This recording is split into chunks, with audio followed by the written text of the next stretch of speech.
ಭಕ್ತಿ ಜ್ಞಾನದಿಂದ ತುಂಬಿದ್ರೆ ಅದಕ್ಕೆ This is actually a perpetual debate. What is more important, Jnana or Bhakti? Okay. Jnana is dry without Bhakti. Jnana without Bhakti, without devotion, is dry. And people become dry, very dry. Bhakti without Jnana tends to go into wrong direction, illusion. In Bhakti, the attitude taken is, I don't know anything. Nanu yaru alla. I am nobody. Everything in the universe is Bhagavan. We will not say it's unreal or real. The God is there everywhere. Please take care of me. Make me free. Take me into you.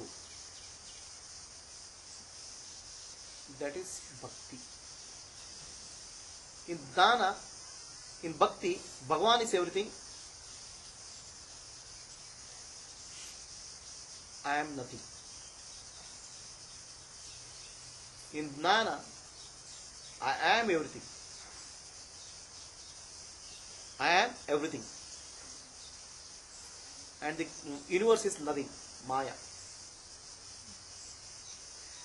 In Jnana, a lot of responsibilities on you.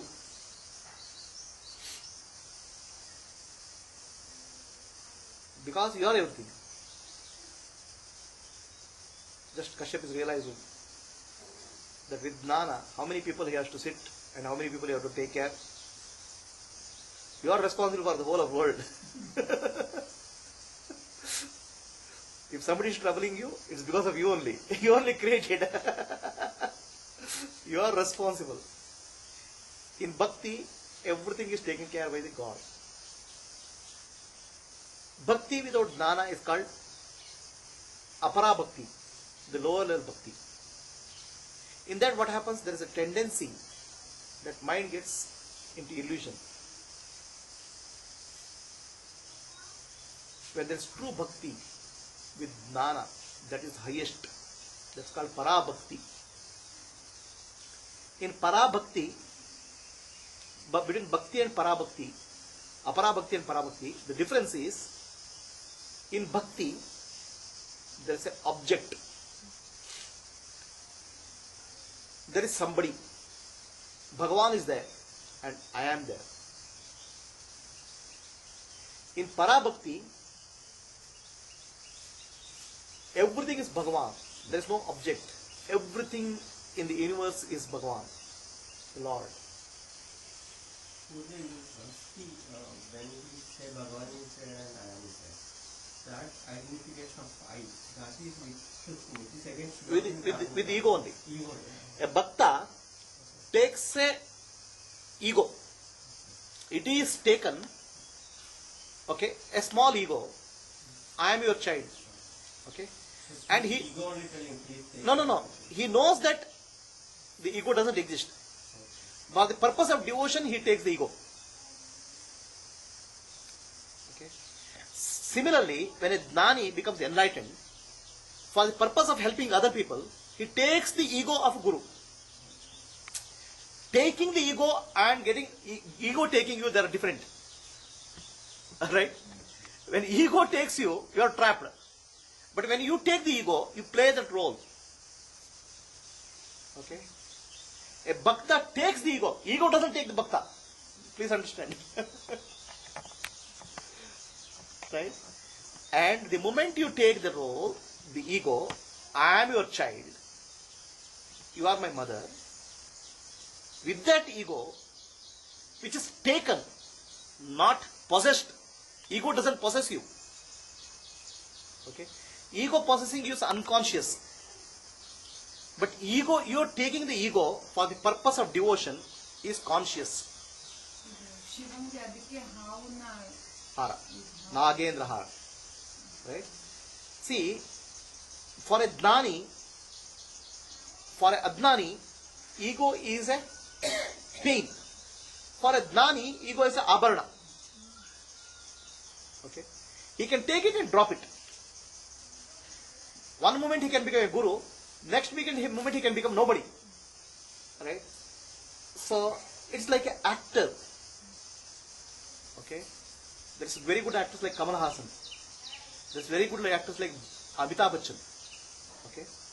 What there is, one moment the Kamal Hassan plays 9 roles. One moment becomes a dacoit, another becomes a policeman, and another moment he becomes a grand old woman, right? Nani, Chachi. But he doesn't identify with any role. Right? Whereas an ordinary actor thinks, oh, I played the role of a villain very beautifully. Right? He becomes the role. Whereas a Bhakta or Gnani, actually please understand, Bhakta or Gnani, they will never identify with what the role they take. They take it for the purpose of devotion. Okay? Please understand, without devotion, your purification is not complete. The mind gets completely purified only when there is true bhakti. For the purpose of bhakti, you can take a bhava, I am Guru, I am Shishya. You are the mother, I am the child. As you take that bhava and intensely play that bhava with a true understanding, you are completely gets purified. Right? Apara bhakti is a lower level bhakti when ego has taken care of you. You are under the possession of the ego. Okay? Then you think Bhagavan is something, I am something. True nature of you or true nature of Bhagavan is not understood. Whereas in Para Bhakti, you know yourself and you know Bhagavan also. In that you place the role of a devotee and Bhagavan. And that's also very beautiful actually, very purifying. That's called Para Bhakti, highest Bhakti. Otherwise lower Bhakti, because lower Bhakti is you have ego. Okay? When you have ego, you also think God also has an ego. Right?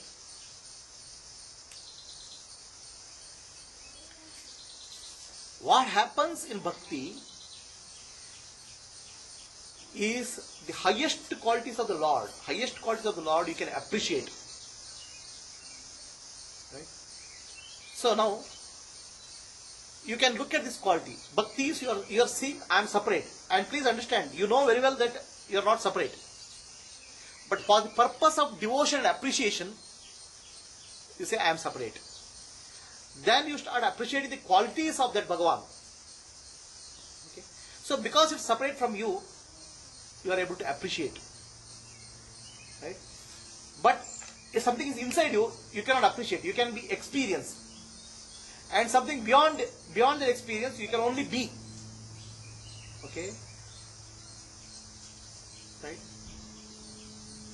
So, what is the manifest, you can appreciate. What is appreciated, you can experience. Okay? The purpose of creation is Bhagavan wants to see his capabilities, appreciate.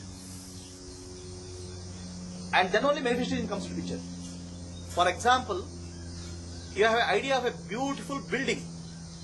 Okay, you have an idea, and you know you can make that building. In idea level, only you can. It's a visualization. But when the building comes into picture, the appreciation, because this from the subtle it becomes gross, and the gross level the appreciation, the idea, the clarity is much maximum. At the subtle level, the clarity is minimum. So Bhagavan has all the qualities. The universe is a manifestation of the quality to appreciate the ability. Kashyap sir? Kerta idara? Why the manifestation? At the idea level, at the potential level, the idea and the creation, they are one. At the concept level, they start separating out. At the manifestation level, they are completely different. What becomes objective, the beauty and glory you can appreciate in much more detail because it's gross. At the subtle level, you can experience. At the deepest level, you can only be. Understand? So this whole process of potential to manifestation, manifestation to potential is a cycle. Appreciation, absorption. Appreciation, absorption. That's what this creation and absorption is about.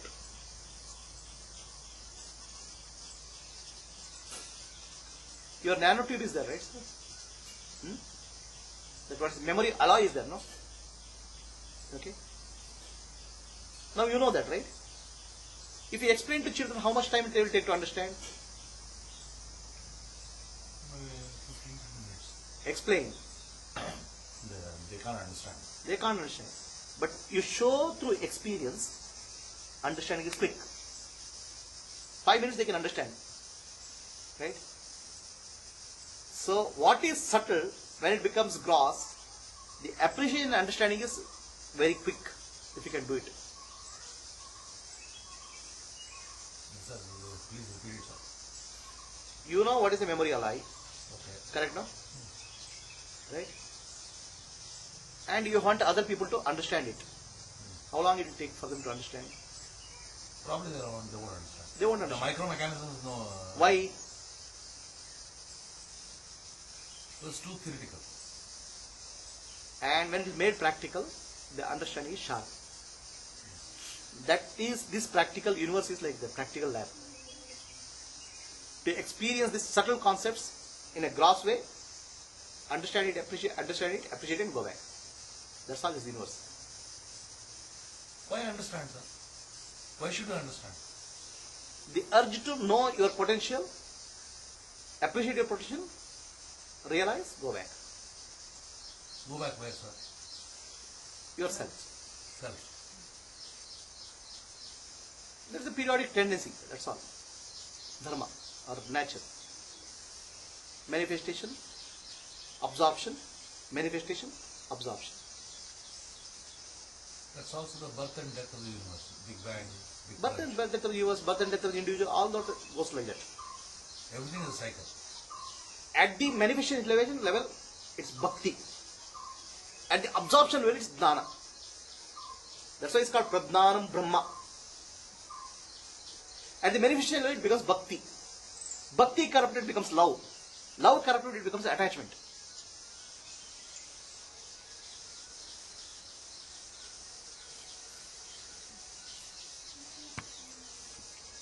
Bhakti means what?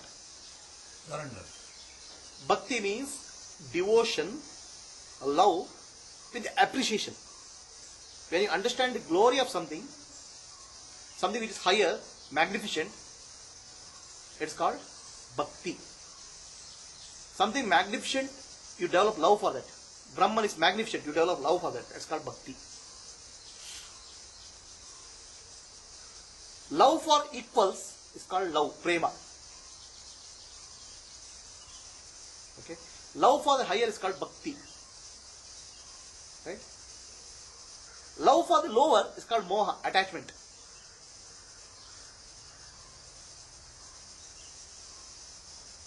Right? And everything is love only.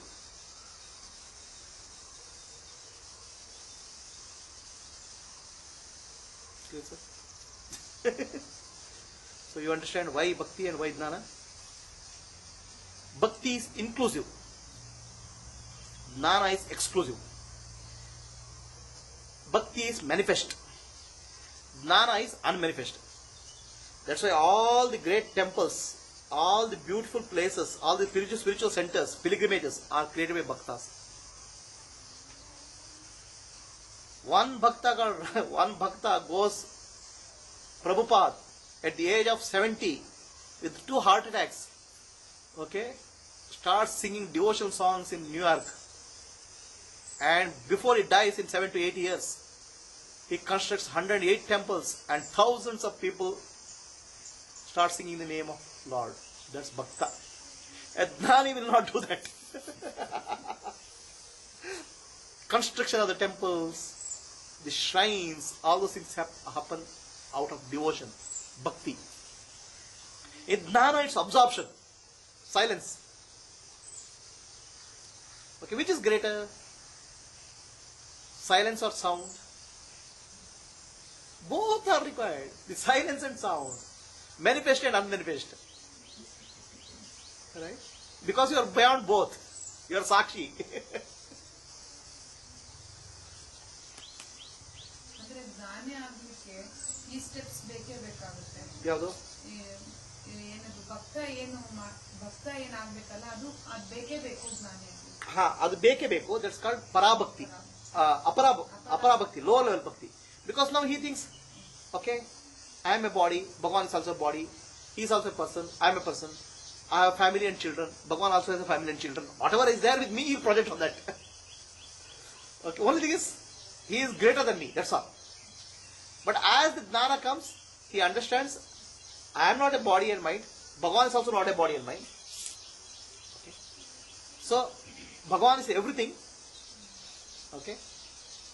What is called ego, is nothing. So then comes the parabhakti, the great devotion.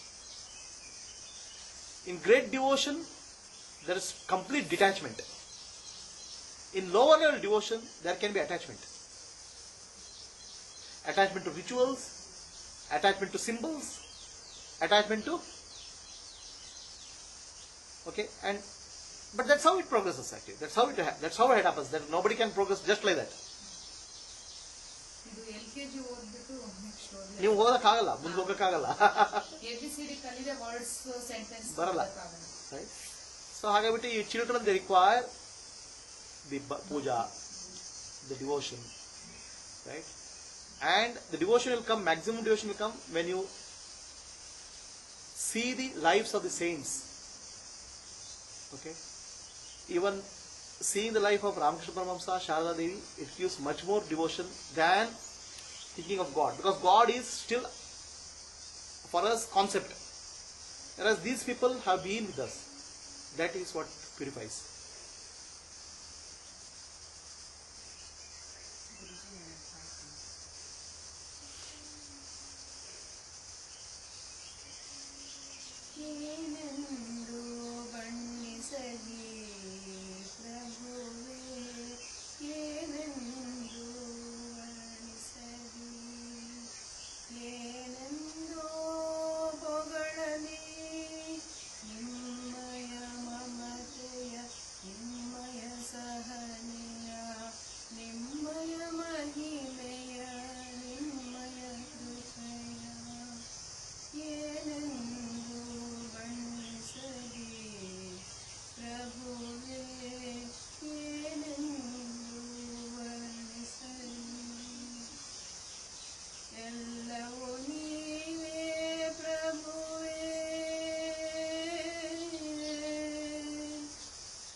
ಭವಸಾಗರದಲ್ಲಿ ಮುಳುಗಿರೆ ಪ್ರಭುವೇ ಭವಬಂಧನವನ್ನು ಕಳೆಸಿರೆ ನೀನು ನಿಮ್ಮಯ ಕೃಪೆಯಲ್ಲಿ ಮಿಂದೆವು ನಾವು ಜ್ಞಾನದ ಮಾರ್ಗದಿ ನಡೆಸಿರೆ ನೀನು ಏನೆಂದು ಬಣ್ಣಿಸಲಿ ಪ್ರಭುವೇ ಏನೆಂದು ವರ್ಣಿಸಲಿ ಏನೆಂದು ಪೊಗಳಲಿ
why the creation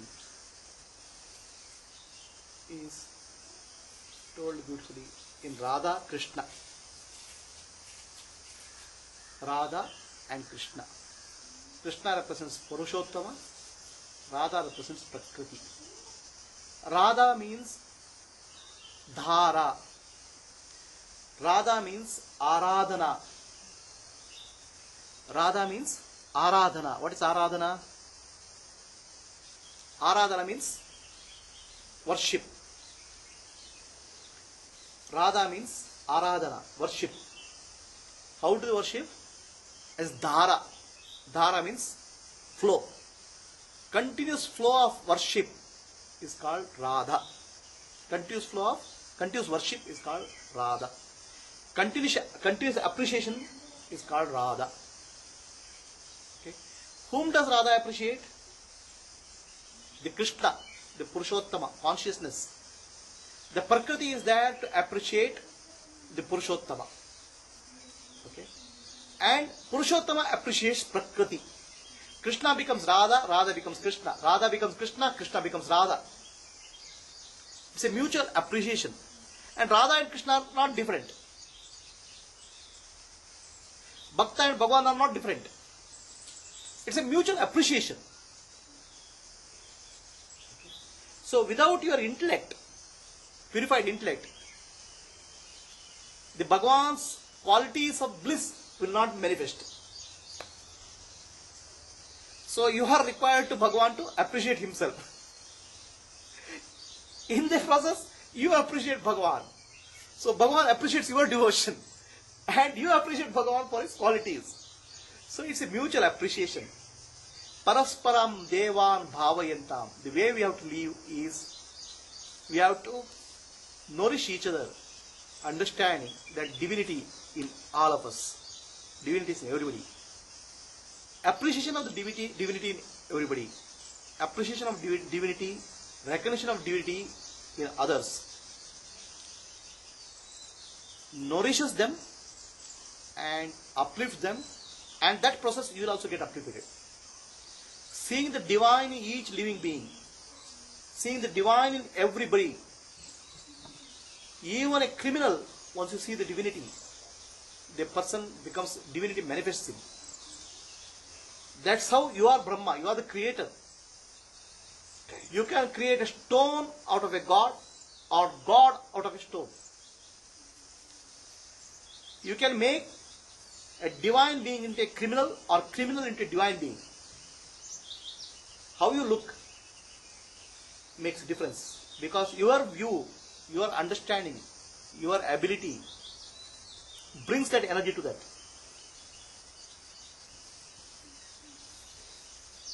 You are creator of your life, and you are a part of the creation of the universe. The moment you bring the divinity, look at every living being as the divinity, seeing every living being as Atma, the whole universe will be full of divine beings.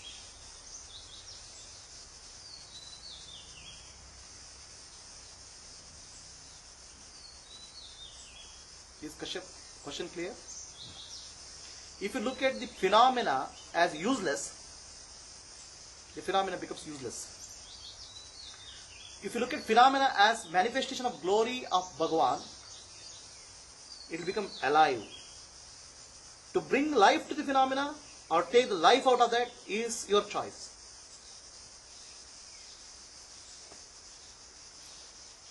And the moment you take life out of that, you get stuck in a lifeless situation. Do you understand what I'm saying? Now is the meaning clear?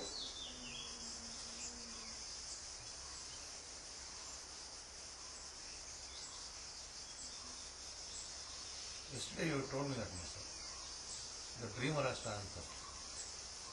I can't ask that question. You can't? I can't ask that question to anybody.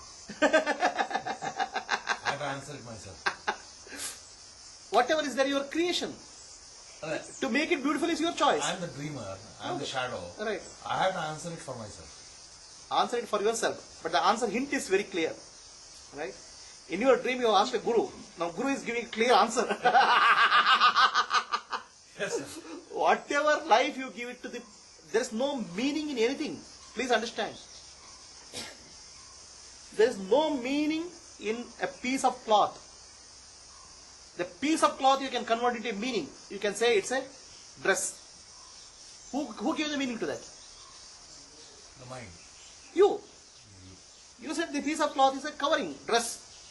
So then another, you give more meaning. Piece of cloth protects me. Okay. You give more meaning to that. Piece of cloth is a show, is a symbol. Who is giving the meaning? I'm giving. Now you cannot ask somebody who is the meaning. What is the meaning? You have to give the meaning. And stupid meaning you give, you stupid meaning you will get.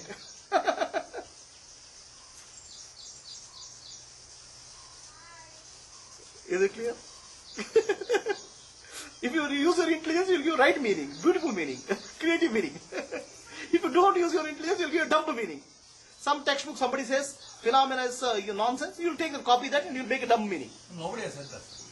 Okay, then you created that nonsense. Huh? You created nonsense. No. Sir, what happened was, through the experience of over so many years, I got dejected. There is no experience which can make you dejected. The meaning which you give to the experience makes you dejected. And who gave the meaning? You.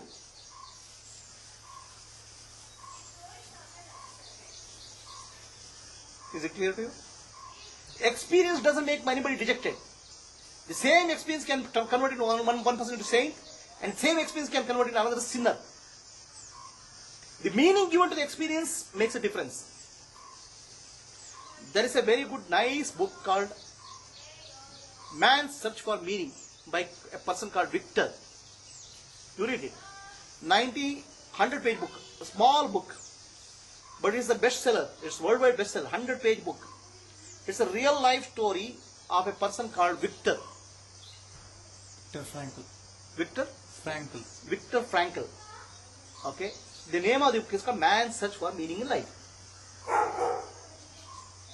So the person Viktor Frankl was a Jew. He was a neurologist. He was a German. Okay. What Nazis do, they capture all these Jews. His wife was raped in front of him. His children were killed. His house was set on fire. And he was a neurologist. He was doing his research. He carried this big bundle of his research papers with him, and they took him to prison. What all a man person can have? A wife, children, house. Everything gone. No relationships. Then what is there is my work which I have done last 20 years. Right? The work, the family, relationship. What else you have? Nothing. So the moment they take him to the prison, the German guards see. What do they see? A bunch of papers. Useless fellow, you brought some waste papers. They put it into fire. Gone. His 25 years of work is gone. That time didn't have computers. Paper. Understand? 25 years of deep neurological research burnt in 1 minute. The family burnt. Wife killed. Children killed. House burnt. The research paper gone. Okay. Then they look at him. He has a dress. They strip the dress because they will use the dress, sell the dress. And they give that, what is it? The jail dress, no? And then they shave his head. And then they give a cold water bath in that winter. That is the only bath which the Jews will have. Because after they go into that, they will not have bath. After that, only dead body will go out in the camp. Okay? A cold water bath. Family gone. Work gone. Dress gone. Okay? And you have entered into a death camp. What is life about? Please tell me. It's utterly meaningless, chaotic. There's nothing in life. Then what happens? What human being can have a decision in life?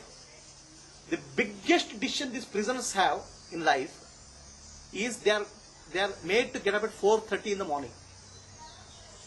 And they are given 3 pieces of bread. Only 3 pieces of bread for the whole day.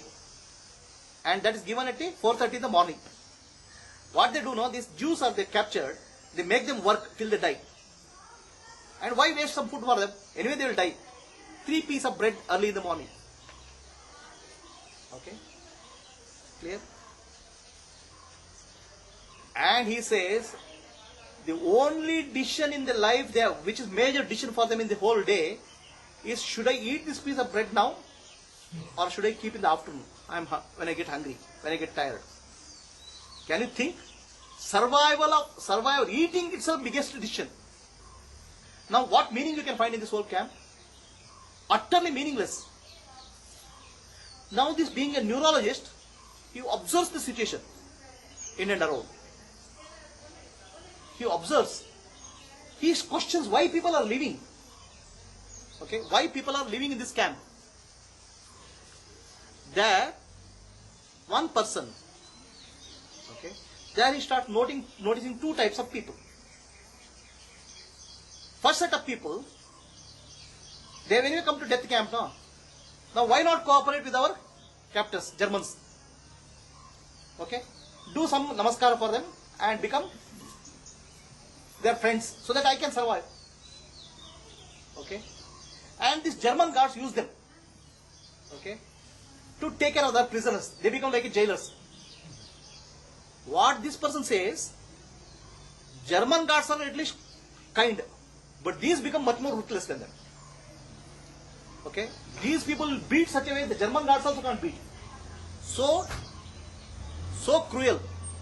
And who are these people? The same fellows. Is it clear? Okay. Now, then he says there are the biggest decision for them is to have decide on the piece of bread. Correct? Early morning you have to decide the 3 pieces of bread you have to eat or keep it. And keeping it is dangerous. Why? Somebody will come and snatch it. Steal it. And if you eat it by evening, you will get tired. Can you find any utterly meaningless situation than this? Huh? Is your PS college worse than this? Is your college? Okay. This whole thing is meaningless. Then he sees 2 types of people in that. The 2 types of people come. The experience is same. What is the experience? The horrible experience of a death camp. But the same death camp, 2 types of people emerge. One type of person he says pigs, and other type of person he says saints. Okay, what the saints do now? The 3 pieces of bread they keep it in the pocket. Okay, when somebody is struggling and dying, they put that 1 piece of bread into their mouth. They are not eating. Okay, same 3 pieces of bread. The same input is same. 3 pieces of bread. 1 piece that somebody keeps it inside, and somebody is dying. They are going to feed that person. Okay. The other type of person sees who has the bread. Go and snatch it. They are called pigs. So the environmental condition is same. The experience is same. Correct? What is the difference now? Somebody becomes pigs and somebody becomes saints. This perplexes this guy. Why somebody has become, because he is a psychologist. Why somebody becomes pig and why somebody becomes saint in the same condition. He said experience makes me that, no? Experience doesn't make you. That is the conclusion. So the experience is same. It's horrible death camp. Okay? It's only a question you will die today or tomorrow or day after tomorrow. Before dying, how much torture you will go through. That's all is the question in that camp. Is it clear? Now, he sees in that death camp, some people lose the hope. Okay? It's a hopeless case. It's a question of dying today or tomorrow. Then they have to commit suicide. Okay? How to commit suicide? There's an electric fence there. Okay? Just go and jump and catch hold of it. You will burn yourself. Okay? Two ways of committing suicide. One is catch the wire and gone. Second way of committing suicide, stop refusing to do anything. Just lie. Then German soldiers will come and beat you, and after that they will kill you with bayonet. Which is better death? Well, choose two ways of dying. And some people, even they refuse to die with electrical effect. Whatever you do, you kill me. They lie like that. You understand? This guy is perplexed. Why in this situation people are behaving differently? The same conditions are there. Same horrible condition. What is there? Everybody's family is gone. Work is gone. Okay? Hopeless case. It's only question of dying tomorrow or day after tomorrow or next day. And in that camp, they say what they call as this malaria. Severe malaria. There's no quinine there. Okay? So then what happens? These doctors, no? German soldiers, this doctor, they ask them to treat other patients. This guy is a doctor. So he starts treating, and most of the people before dying, they break down. Even that horrible camp, they don't want to leave. You understand? Even to die from the camp, they are crying. You understand? Right? In the camp, death is certain. And before dying, they are crying because I am dying. Okay? For some people, death is peaceful. They cry out of electric fire. Some people, death is they'll killed by bayonet. Some people cry because they die in that camp. Okay? Now this guy is perplexed. Why is he like that? Then he finds one day one person was dying. And he knows he is dying, and he gave the quinine to him. He says, I am dying. But this person was different. His face was glowing. He was very joyful in his death. Okay? Some people are afraid of, some people kill themselves. Some people cry before dying. This fellow is welcoming death. And he is happy about the death. Then he asks him, okay, what makes you feel happy? Then he says, Victor, you know one thing. I know I am dying. I prayed to the Lord. Oh Lord, take my life. Okay? I am offering my life to you. But please stop this war. So many people are suffering. Okay? Please stop this war. Okay? Bring peace to the people. Take my life as offering. And you know, the Lord listened to my prayer. He said, war will be stopped. I am very happy because I am offering my life to stop the war. Now you please tell me, does the experience make you? What you make of the experience makes you. What meaning you give to the experience makes you. Even in death, somebody can find a meaning. He'll be beautiful. The meaning is your ability. The meaning is the choice given to you. If you give meaningless choice, not only you will make your life meaningless, you will make life meaningless for everybody else. That's why you are called Brahma.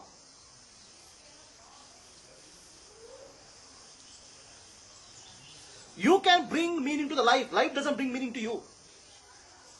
You bring the meaning to phenomena. Phenomena doesn't meaning to you.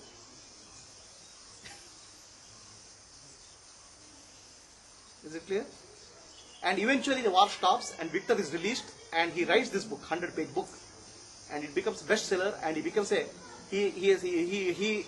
based on his war camp, he starts a new medicine of psychology, new system of psychological treatment, where he helped a lot of prisoners of war to come out of suffering. Now you please tell me, is there a meaning in phenomena? Meaning is what you give.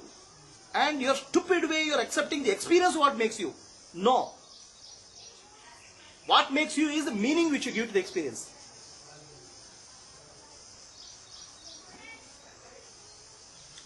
to know what is this Maya about. It's utterly Maya. Why I am sitting here? Because I can see that you are becoming divine beings. That is the meaning I give to Maya. Maya is a place where divine beings can be grown. That's the meaning I give to you. That's why I am here. What meaning you give to life makes a difference. Now life doesn't give a meaning. Life is like a piece of paper. What you write on the paper, you may write shit, you may write a beautiful drawing, you may write a beautiful forest, whatever is that. If you ask a question, what is the meaning of paper? Paper will say, you idiot, you created me. You tell me what is that you want.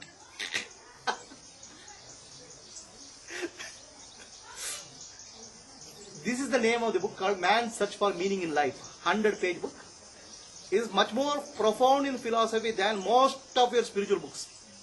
Because it's 100-page, every page is solid life experience. Life has no meaning. Please understand. But you can give meaning to life. You can give a good meaning to life, bad meaning to life, neutral meaning to life. It's your creativity. That's what you are called Brahma. Just like Brahma is a word, is it?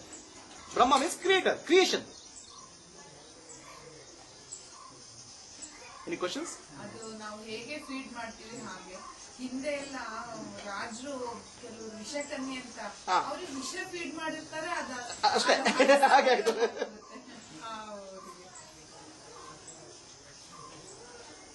ನಮಗೆ ತಿನ್ಲಿಕ್ಕೆ ಸಿಗತ್ತಾ? ತಗೋಣ. ಅಲ್ಲ, but ನಮ್ ತಿಂಡಿ ಇದು ಹೌದಾ? ಅಲ್ಲ, ಎಷ್ಟೊತ್ತಿಗೆ ಅಂತ? ಆನಂದ್ ಪ್ರಭು ಇದ್ದೀನಪ್ಪ, ನಾವು ಕನಕಪುರ ರೋಡಲ್ಲಿದ್ದೇವೆ.